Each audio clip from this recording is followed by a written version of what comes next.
अगर हम without high Tide लें तो मुंबई में along the coast about 1000 buildings could get impact. They could get submerged in water. Submerged का मतलब ये नहीं कि पूरी बिल्डिंग डूब जाएगी, मतलब ये है कि वहाँ तक पानी आ रहा है. Now Delhi, nobody would have thought the kind of situation that happened this year could happen because everybody has forgotten that Delhi में तो flood नहीं आएगा. Year before last, this year we have had many more landslides than what we used to have here. The possible devastation that climate change may cause in the coming years and decades is a growing concern across the planet. And now there are specialized agencies which are using different technological modules to draw medium to long-term trends in different countries and locations. Noida headquartered global geospatial firm RMSI ने पिछले साल एक report निकाला था जिसके मुताबिक India के coastal cities पर आने वाले 2 दशकों में खतरा है. इन सिटीज में मुंबई और चेन्नई भी शामिल हैं और वजह होगी राइजिंग सी वाटर लेवल. लेकिन क्या ये खतरा सिर्फ कोस्टल सिटीज पर ही रेस्ट्रिक्टेड है?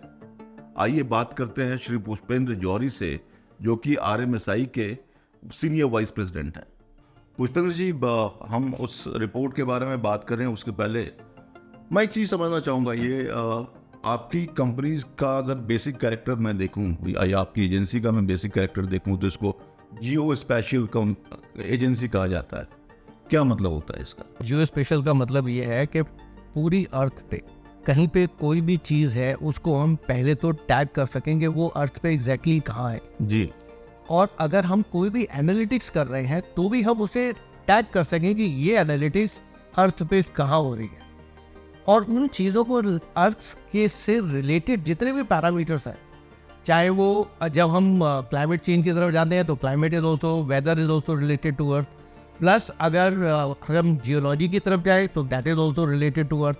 तो अर्थ से रिलेटेड जितने भी पैरामीटर्स हैं उनको लेकर के हम एनालिटिक्स करें तो that is all Jio special analytics. अब वो पैरामीटर्स नेचुरल हो सकते हैं जैसे क्लाइमेट, वेदर, और वो पैरामीटर्स मैन मेड हो सकते हैं जैसे कि telecommunication network, utility network.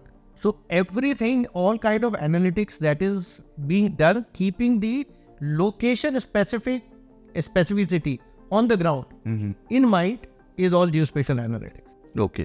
Now I would like to draw your attention to that report which you had published early last year, और जिसकी वजह से RMSI का काफ़ी नाम भी हुआ था और सारे पब्लिकेशंस ने, न्यूज़ चैनल्स ने हर जगह पर वो कैरी किया था. वो 7 कोस्टल सिटीज़ के बारे में बात की इंक्लूडिंग मुंबई. और आपने एक सिनेरियो प्रोजेक्ट किया था कि 2047 या 2050 तक इन सिटीज़ में कि बहुत सारी प्रोमिनेंट लोकेशंस हैं जिन पे शायद कोई खतरा है because of the rising water levels. मैं जरा वो स्टोरी समझना चाहूँगा, कैसे वो रिपोर्ट आपने प्रिपेयर किया था, what were the basic premise behind that, कौन सा मॉडल आपने यूज़ किया था, अगर वो आप एक्सप्लेन कर सकें. देखिए, उसी समय IPCC के जो रिपोर्ट थी वो पब्लिश हुई. तो IPCC जो जैसे हम लोग सब जानते हैं वो तो बहुत कोर्स एनालिसिस करते हैं. तो उस कोर्स एनालिसिस में उन्होंने कहा कि भाई इंडिया के कोस्टल एरियाज में दी वाटर में rise up to like 30, 40, 50 millimetre, 60 millimetre. So that was very generic. तो वहाँ से it came to our mind कि यार इट्स इम्पॉर्टेंट कि हम इसको we should make it more specific. Then we decided कि how to make it more specific के इम्पैक्ट तो वही आएगा जहाँ पे सबसे ज़्यादा इंफ्रास्ट्रक्चर है. देन वी पिक्ड अप, हमने कहा कोई मुंबई से तो ऑब्वियसली बेटर कोई स्टार्टिंग पॉइंट हो ही नहीं सकता क्योंकि इंडिया का सबसे ज़्यादा जो एक्सपोजर है concentrated is in Mumbai. Then we picked up Chennai. Then Mumbai Chennai के बाद हमने कहा कि भाई वेस्टर्न कोस्ट पे और कौन सी सिटी है. Then we picked up Kochi, Thiruvananthapuram. फिर हमने कहा कर्नाटक में भी एक पिक करनी चाहिए बिकॉज कर्नाटक की जो ओशन वाला जो पार्ट है that is slightly different from Kerala as well as Maharashtra. तो हमने इसलिए मैंगलोर पिक किया. Then in addition to Chennai on the eastern coast, we also picked up Visakhapatnam because that is also an industrial town. जी. So that is how we ended up picking up these cities. Then the next question was कि climate models. का data. तो what we did, we use CMIP 6 climate models. तो सीमित 6 के अंदर 40-45 models globally available हैं। तो उसमें से we picked up about 9 models which are more relevant for our region. अब क्लाइमेट चेंज में हम कंट्री स्पेसिफिक बात नहीं कर सकते क्योंकि वो तो models are very at a coarse resolution. Okay. तो वहाँ पे हम रीजनल लेवल पे पिक करते हैं। तो विच रीजन, अबाउट 9 मॉडल्स भी पिक। देन उन 9 मॉडल्स से को डेटा को यूज़ करके हमने एक एंसेंबल तैयार किया, which is ensemble is a combination of the outputs of all these models.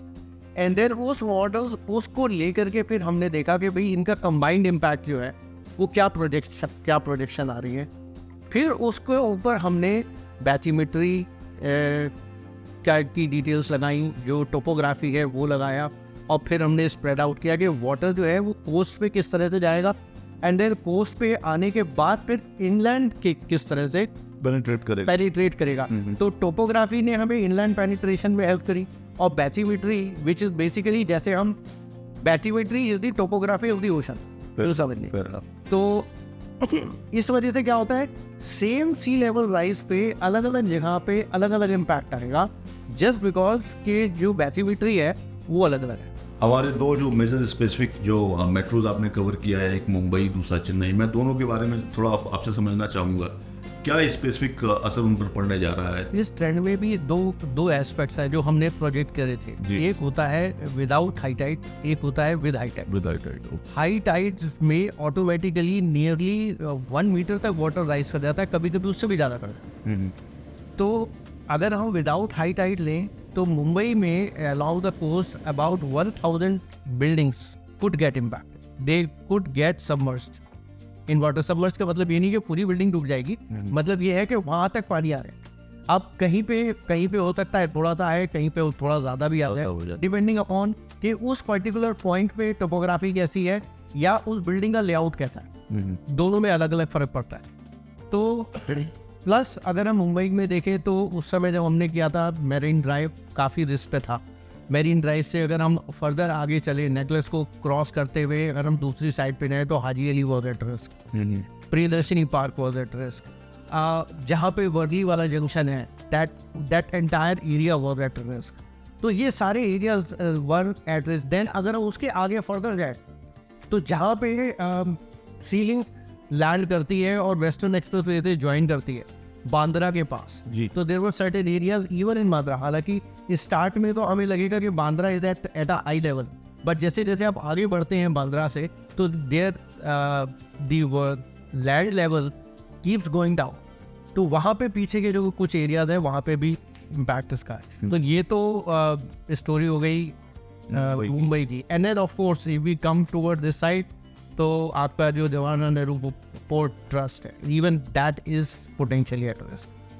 अगर हम चेन्नई पे जाए तो चेन्नई पे अगर हम सी लेवल राइज का इम्पैक्ट देखें तो वो उतना नहीं है जितना मुंबई में।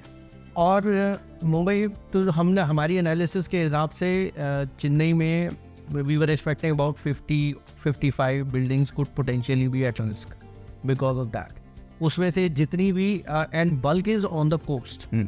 कुछ ऐसे एरियाज हैं जहाँ पे it was difficult for us to really जज के पानी वहाँ तक पहुँचेगा नहीं पहुँचेगा, क्योंकि टोपोग्राफी की जो अगर हम बहुत ज़्यादा हायर रेजोल्यूशन पे जाते तो it would have been very very costly affair for us. So वहाँ पे ये भी हो सकता है कि कुछ जो IT पार्क्स हैं which are slightly inside the coast could also be potentially at risk, लेकिन मैं अभी certainty के साथ नहीं कह सकता, लेकिन definitely जो buildings हमने identify की है वो तो definitely है। Plus of course जो coastal road है along चेन्नई वो भी that is also at risk। One important thing that happens is कि जितनी भी रिवर्स फ्लो कर रही हैं ओशन में उनका भी लेवल ऑटोमेटिकली बढ़ जाएगा जब ओशन का लेवल बढ़ेगा। तो जब भी ओशन में हाई टाइड आएगा तो उन रिवर्स का वाटर लेवल भी राइज होगा उसी के अकॉर्डिंग। तो अगर हम चेन्नई में देखें तो कई जगहों पे जो कंस्ट्रक्शन है it is just at the river level, तो वहाँ पे अंदर तक वो इम्पैक्ट जाए। आपकी रिपोर्ट का कोई लिंकेज है कि द पॉसिबल पॉपुलेशन साइज जिन पर असर पड़ सकता है?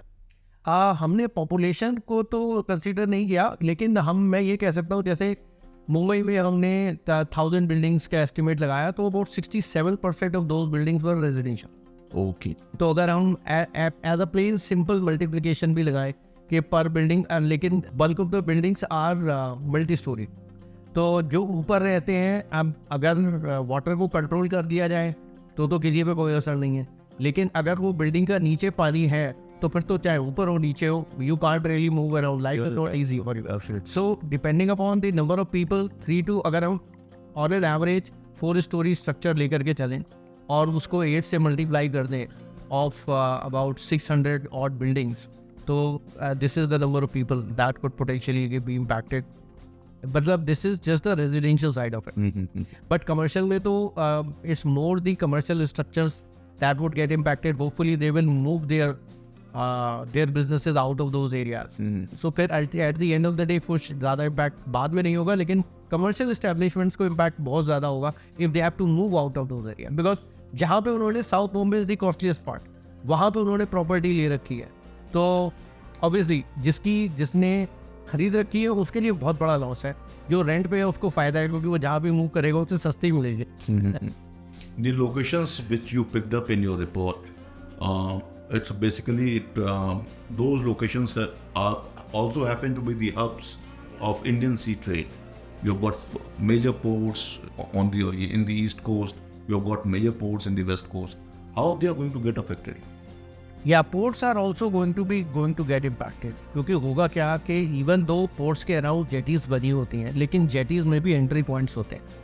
तो अगर जेटी के बाहर वाटर लेवल बढ़ रहा है तो ऑब्वियसली जेटी के अंदर भी वाटर लेवल बढ़ जाएगा। जब अंदर वाटर लेवल बढ़ जाएगा तो जो आपने ये चीज़ नोटिस करी होगी कि जो भी ऑफलोडिंग पॉइंट्स होते हैं, they are more less at the same level as land, तो वो ऑफलोडिंग पॉइंट्स का लेवल बढ़ जाएगा।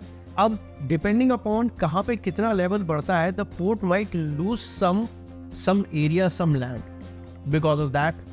कहीं पे स्पेशली जहाँ पे हमने ये चीज़ नोटिस करी है कि कुछ जो इन्होंने पीछे की तरफ वो बनाते हैं ना, where they store all the goods that arrive at the port, in some cases even those areas may get impact. तो they may have, well it is not a very difficult thing, they just have to ensure, they have to just increase the height of the barriers along the line of the ocean, and everything will be safe.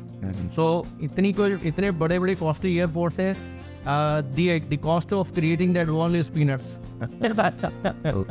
as compared to that.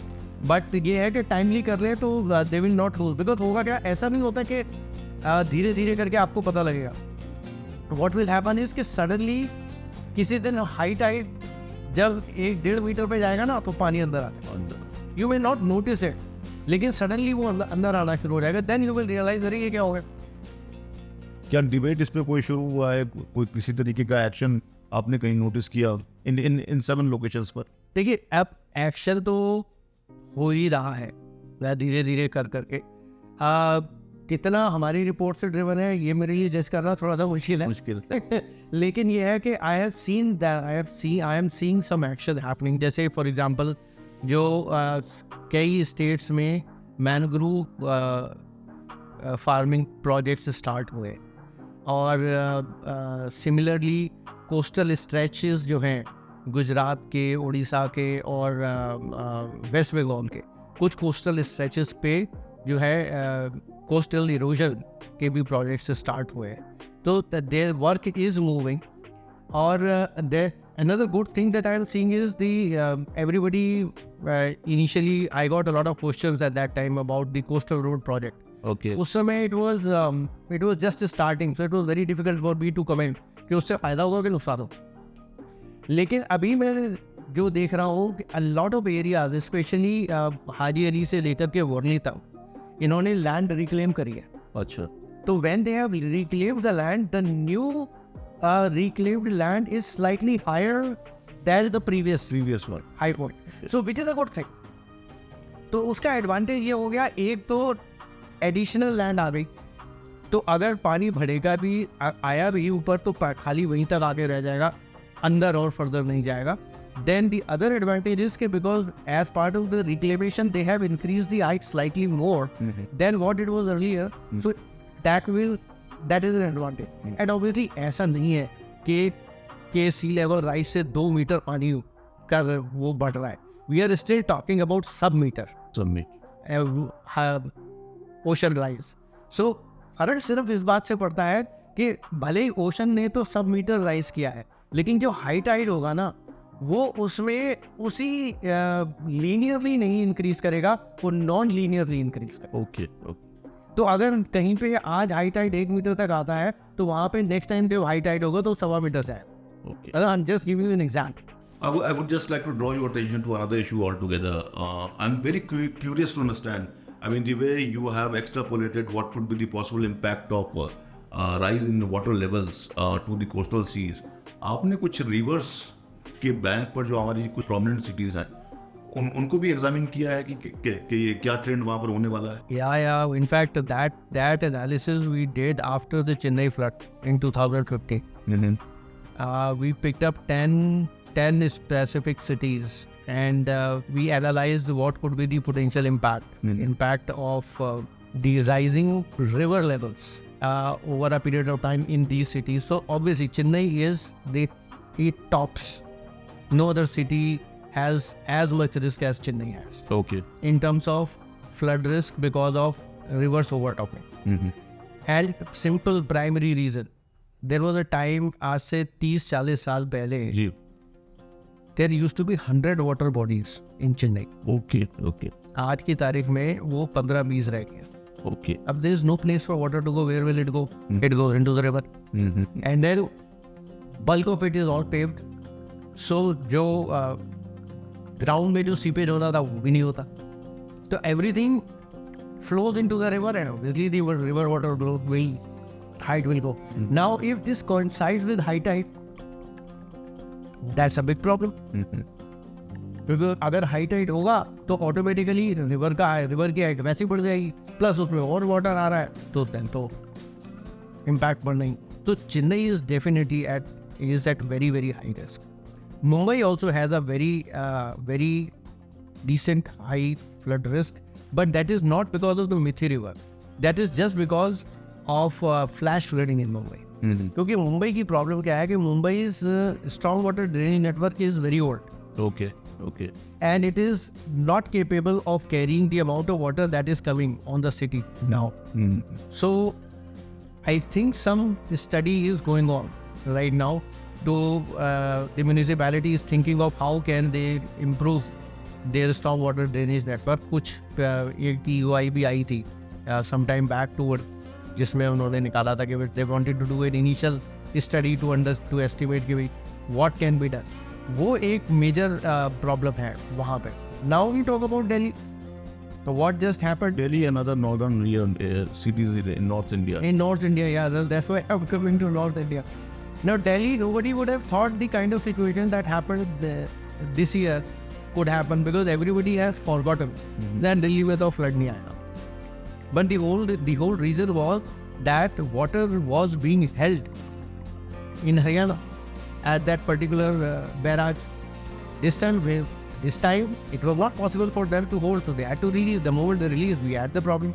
But आप ये देखिए ITO पे जो problem हुई, that was not because of the fact of the river water increase. That is because क्योंकि ITO के bridge पे हमने एक छोटा सा एक बैराज टाइप बनाया हुआ है and we were not able to move those girders up because वो totally जाम पड़ा था, कोई मेंटेनेंस नहीं. तो सिस्टम्स हैं but they will have to be maintain. पहली चीज़ आप कुछ भी मिटिगेशन लगा दीजिए, अगर हम उसे ढंग से मेंटेन नहीं करेंगे कोई फायदा नहीं होगा. And then of course the other important thing that everybody is forgetting कि Yamuna needs to be dredged. It's water carrying capacity is gone down. वो तो मोस्टली तो वाटर होता नहीं है तो नोबडी केयर्स अबाउट इट. लेकिन जब वाटर आता है तो अच्छी चीज़ ये है कि आप उसके बाद जाके देखिए क्लीन हो गई रिवर. बिल्कुल that's the natures the way of cleaning itself. अगर आप वैसे देखें नेचर के पॉइंट ऑफ व्यू से सोचें तो नेचर कैसे अपने को क्लीन करेगी. फ्लड आता है तो रिवर पूरी क्लीन हो जाती है, सारी इम्प्योरिटी सब कुछ बह जाता है उसको. Now the river is clean, लेकिन हम फिर उसे पोल्यूट कर देंगे. Once again we are not solving the problem at the root where कि जो इंडस्ट्री उसे पोल्यूट कर रही हैं, we have to give them technology, we have to give them ways so that rather than polluting the river, they either clean the water and then push it out, or they find some other use of that water they put it underground. Wait, ground, our earth has got so many layers. It just works like a sea. छलनी की तरह काम करती है. आप ऊपर से गंदा पानी डालिए, नीचे अंडरग्राउंड तक पहुँचते बिल्कुल चन के साफ हो जाए. Unless and until, of course, उसके अंदर अगर dissolved impurities है तो वो तो साथ में ही चली जाएंगी. ये बाकी जो सिटीज है, सब प्रयागराज हो गया या वाराणसी हो गया, जो सब पर कुछ कोई स्टडी है कि इन पर किसी तरीके का कोई सीरियस प्रॉब्लम आगे आ सकता है? देखिए वाराणसी में तो specially because of the recent river front work etcetera that has been done, जितना रिस्क था that has been contained to a large extent. इधर की तरफ प्रॉब्लम इतनी नहीं है. The problem is more upwards towards moving from here to Haridwar, Rishikesh, अच्छा, and the other cities in Uttarakhand. They are still at risk. They are definitely still at risk. हमने एक छोटा सा एक इवेंट देखा था जब वो एक उत्तराखंड में a part of the rock, huge rock, it broke off. उसने दो एक डैम तोड़ दिया. उसके बाद वो आगे बढ़े, जो दूसरा डैम बन रहा था इनका, उसमें कितना लॉस हुआ. And then the water levels rose even at Haridwar to a dangerous level just because of one huge rock fall that happened. The problems that you have cited, how much in terms of the triggers, how much of contribution is coming from the aberrations caused by climate change, and how much they are happening because of our own mismanagement? It is very easy to blame the climate for a lot of things that we are doing. No, I mean, we are in terms of putting pressure on our own ability to manage. Look, a lot of it is driven by us. We have removed the water bodies. We have removed the open areas. Everything is paved in cities. So where will the water go? It will stay on the road. Now, the stormwater drainage network has a limited capacity to carry water. Now, that is the only place where climate comes in. Where climate is now dumping more water than the stormwater network was designed for. So obviously, there will be more water on the ground until the stormwater network is able to carry it. But the real problem is just before monsoons, nobody makes sure that all the inlets are clean. Bulk of the time, water stays on the road because the inlets are blocked. No. One final point with you. What is that next big projection which you are really working on? Look, we have already worked a lot on floods. We have also worked a lot on sea level rise. Recently, we are all seeing that the risk due to landslide is increasing manyfold. You know, year before last, this year, we have had many more landslides than what we used to have here. So, and once again, this is also the direct result of the anthropogenic activities that are happening in the mountains. हम इतना road network बना रहे हैं जी, बनाए. मैं ये नहीं कह रहा कि हमें डेवलपमेंट नहीं करना चाहिए. We should definitely do all this development. But जिसको भी हम रोड बनाने का काम दे रहे हैं, हमें उसे ये कहना चाहिए कि भाई तुम्हारा काम तब तक कंप्लीट नहीं होता जब तक तुम रोड बनाने के बाद स्लोप को स्टेबलाइज ना कर दो. हमारे को ये दिखा ना दो कि स्लोप स्टेबलाइज हो गया है और वाटर को मूवमेंट के लिए कैसे तुमने स्पेसेस बनाई है. ओके. तो ये बहुत बड़ी इंपॉर्टेंट चीज़ है क्योंकि होता क्या है, रोड कंस्ट्रक्शन में डायनामाइट का यूज होता है. डायनामाइट जहाँ पे भी ब्लो होएगा, obviously it gives shock waves inside the mountain. Shock wave जाने की वजह से the joints of the rocks, they become loose. What I personally feel is because of all these, and then with so much of traffic moving on, such heavy vehicles moving on, there is a consistent, continuous vibration that goes into the mountain because of the movement of the trucks. That basically loosens the topsoil from the hard, very hard rock inside. That is exactly what we are seeing, that huge chunks of topsoil is just flowing through. तो आपका ये report कब तक आ रहा है? We are just a few months away from it. अच्छा. Because we started collecting data about it the last year when so many events happened. और कितने लोकेशंस, कितने स्टेट्स को आपने कवर किया इसमें? We will be focusing on Himachal and Uttarakhand primarily. Primarily. And then also Kerala. Okay. Or on the south. Really, thank you so much for your time. I think, from this discussion, what I could make out is that, it's not only climate change, but the way we are dealing with them and the issues, Absolutely. which are resulting in more problems that we are facing right now. Absolutely. Thank you so much. Thank you. Bye bye.